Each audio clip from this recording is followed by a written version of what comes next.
Hello बच्चों, आपने पिछली वीडियो में आपने देखा होगा कि अपन चैप्टर नंबर आपके 3 की बात कर रहे थे। 3 चैप्टर है आपका, जिसका नाम आपका पॉलिनोमियल था, बहुपद। उसमें आपने एक्सरसाइज 3.1 देखी। उसमें आपने शून्य को तथा गुणांक के बीच संबंध की सत्यता की जांच की। फिर आपने एक्सरसाइज 3.2 के बारे में देखा। वहाँ पर आपने भाग विधि सीखा, भागफल तथा शेषफल ज्ञात करना सीखा। आज अपन एक्सरसाइज 3.3 में देखेंगे द्विघात समीकरण को हल करना। आज सीखने जा रहे हैं अपन। आपको कोई से भी द्विघात समीकरण दे देंगे। द्विघात समीकरण क्या होती है? जिसमें घात आपके चर की घात क्या हो, 2 आ जाए, वह आपकी द्विघात समीकरण कहलाएगी। द्विघात समीकरण को हल करना अपन सीखेंगे। 9th क्लास में अपन ने द्विघात समीकरण को गुणनखंड विधि से हल करना सीखा था। यहाँ हल करने के आपको 3 तरीके याद होना चाहिए। द्विघात समीकरण को हल करना ये सीखेंगे आज अपन, ठीक है। द्विघात समीकरण को हल करने के आपके 3 तरीके। कितने तरीके हैं? 3 के तरीके। द्विघात समीकरण आपकी ऐसे हो सकती है ax² + bx + c। इसको हल करने के आपके पास 3 तरीके हैं। तीनों तरीके अपन देखेंगे। तीनों में से कोई सा भी एक एग्ज़ाम में आ सकता है। पहला तरीका आपको गुणनखंड विधि, जो आपने 9th क्लास में भी सीखा था। गुणनखंड कर कर x के 2 मान निकाल लेते थे अपन, और आपको द्विघात समीकरण का हल प्राप्त हो जाता था। तो पहला मेथड जो है द्विघात समीकरण हल करने का, गुणनखंड विधि है। दूसरा जो मेथड है आपके पास, पूर्ण वर्ग बनाकर, क्या बनाकर? पूर्ण वर्ग बनाकर द्विघात समीकरण को हल करना अपन सीखेंगे, ठीक है। तीसरा जो मेथड है आपके, वो लास्ट एंड फाइनल जो तीसरा तरीका आपका, द्विघाती सूत्र बोलते हैं या श्रीधर आचार्य सूत्र का प्रयोग कर कर समीकरण को हल करना है, ठीक है। इसको एक और नाम बोलते हैं अपन द्विघाती सूत्र। तीनों तरीके से अपन समीकरण को हल करना सीखेंगे। अपन सीख रहे हैं आज द्विघात समीकरण को हल करना। एग्ज़ाम में नाम दे देगा वे गुणनखंड विधि से हल कीजिए, नाम दे देगा पूर्ण वर्ग बनाकर समीकरण को हल कीजिए, नाम दे देगा श्रीधर आचार्य सूत्र का प्रयोग करके समीकरण को हल कीजिए, और इसका दूसरा नाम आपका द्विघाती सूत्र भी है। अब एक एक कर कर तीनों विधियों पर बात करेंगे अपन।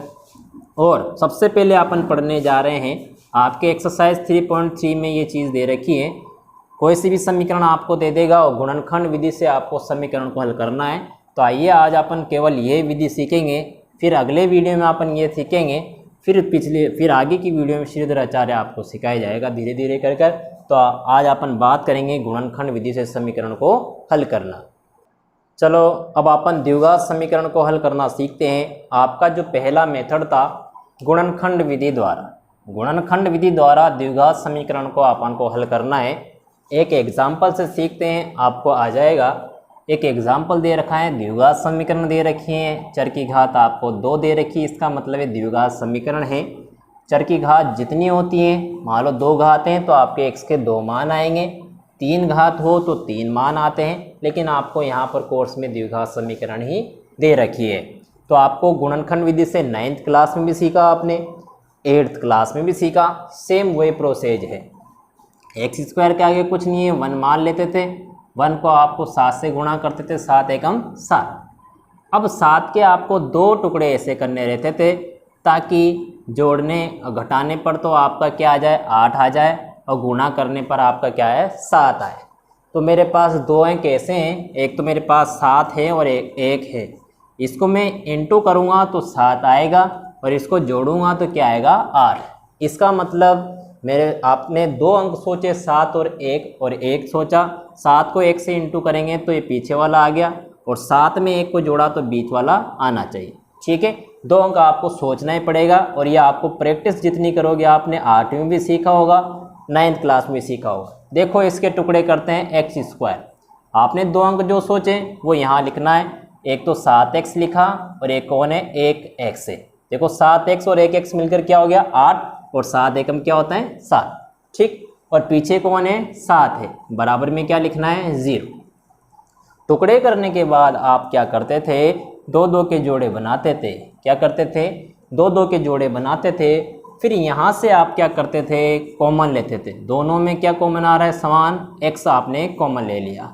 तो यहाँ तो 1x से 1x कट गया आपका, बचा क्या आपके पास x, यहाँ क्या है प्लस x से आपका x कट गया, क्या बचा 7, ठीक है, प्लस यहाँ x प्लस 7 है तो इन दोनों में से मैं 1 कॉमन ले लेता हूँ। क्या कॉमन ले लेता हूँ 1।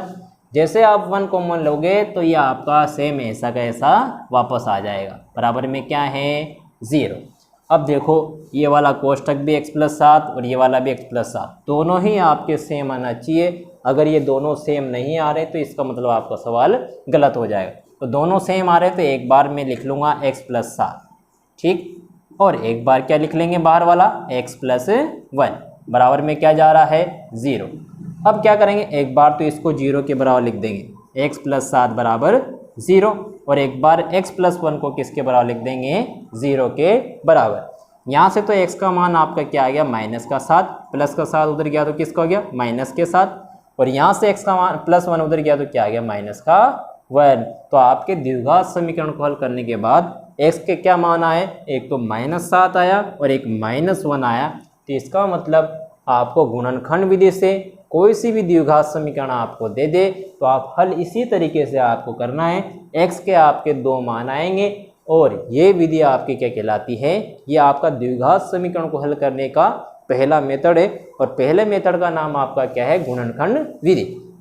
तो एग्जाम में वो नाम दे देगा, नाम भी नहीं दे तो आपको इसी तरीके से करना है, और पूर्ण वर्ग बनाकर बोले तो पूर्ण वर्ग बनाकर तरीके से करना है, और श्रीधर आचार्य का नाम ले तो श्रीधर आचार्य से करना है। तो पहला तरीका आपको मैंने जो सिखाया एग्जाम्पल सिखाया, 1-2 एग्जाम्पल और करते हैं अपन, फिर आपको कुछ एग्जाम्पल में करने के लिए दूंगा, आप उनको जरूर करें और मुझे सेंड करें।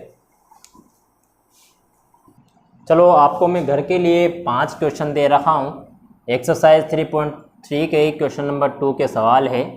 पहला सवाल दिख रहा है आपको 2x² - 5x + 3 = 0। वही गुणनखंड विधि द्वारा इसको समीकरण को हल करना है। आपको इसके टुकड़े करने हैं, आप सभी को सिखाया गया।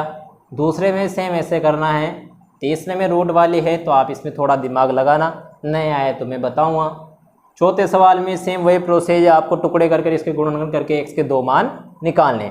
लास्ट जो 5वां सवाल है, ऐसे सवाल इंपॉर्टेंट होते हैं और ये एग्जाम में ऐसे आते हैं क्वेश्चन आपके। क्या करना है, द्विघात समीकरण के रूप में नहीं दे रखा आप, तो सबसे पहले आप क्या करोगे, इसको द्विघात समीकरण के रूप में बनाओगे।